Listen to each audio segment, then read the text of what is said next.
Someone once told me I'd never be strong enough to lead. I've never forgotten it, but I also never let it define me. Let's talk about how Stoics handle criticism and grow from it. What if the criticism you fear most is actually the key to your transformation? Not all wounds are fatal. Some are feedback. And a Stoic doesn't crumble under judgment. He converts it into fuel. Stay until the end. Because the seventh way, it's the one that made Marcus Aurelius unshakable, even when the Roman elite mocked his every decision. This final shift could turn your worst critics into your greatest teachers. Filter the source, not the sting. Consider the source, not the insult. Epictetus. Imagine this. You receive harsh feedback. Is it truth or projection? Imagine a coward mocks your bravery. A slacker attacks your discipline. Is that about you or them? Your inner voice. Who critiques you often reveals more than what they say. Detach emotion, extract insight. It's not what is said, it's how you receive it. A Stoic separates message from emotion. Instead of reacting, he decodes. Words hit like arrows. A Stoic doesn't panic, he studies their shape. Reflection. Next time someone criticizes you, can you hear the wisdom behind the wound? Your inner voice. Painful truths still deserve your attention. Use criticism as a mirror, not a weapon. Seneca wrote, "An enemy might tell you a truth your friend is too kind to say. Even poison contains information." A senator called Seneca hypocritical for writing about poverty while living in wealth.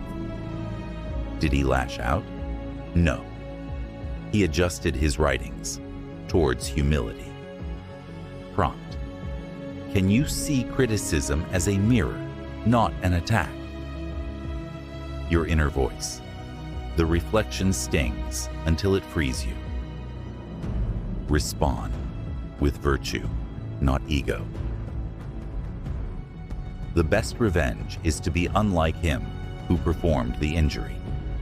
Marcus Aurelius. You were criticized unfairly, so you react with anger, sarcasm. That's ego. Virtue asks, what's the highest response possible? Scenario. You're called weak. You answer by showing strength in silence. Your inner voice. Don't defend your image. Live your integrity. Practice the cold rehearsal technique. He who has anticipated the blow rarely flinches. Anticipate negative words. Prepare the mind. Each morning, imagine a critique. You're slow. You're selfish. You're not enough. Then breathe and practice your reply. That's your view. I'll still walk my path. Your inner voice. A prepared mind is an unshakable one. Turn feedback into daily fuel. The obstacle becomes the way. Adapted from Marcus Aurelius. Write down one critical comment you received this year. Use it as a prompt for daily refinement. Example, you never follow through. Track one completed task per day. In 30 days, you've rewritten your identity, your inner voice. Your critic gave you a blueprint. Now build. Anchor your self-worth to virtue alone. If you live according to nature, you will never be poor. Seneca. What if the pain of criticism only cuts? Because you're still outsourcing your self-worth. A Stoic says, let the crowd shout, I obey my conscience. Pause. Picture this. Marcus Aurelius insulted in the Senate. He doesn't rise, doesn't speak. He writes in his journal, "Do not waste time arguing what a good man should be. Be one." Your inner voice. If your worth depends on applause, you'll be ruled by noise. The inner critic, your most dangerous judge. You fear critics out there, but what about the one in here? Mini prompt. Would I speak to a friend the way I speak to myself? Your inner voice. If your inner critic has no compassion, it's not your guide, it's your jailer. A short story, The Philosopher and the Heckler. A young philosopher once gave a speech in the marketplace. A heckler shouted, "You speak of wisdom, but you live in comfort." The crowd laughed. The philosopher paused, then smiled. "You've shown me my next lesson," he said. That night, he rewrote his speech, not to impress, but to reflect.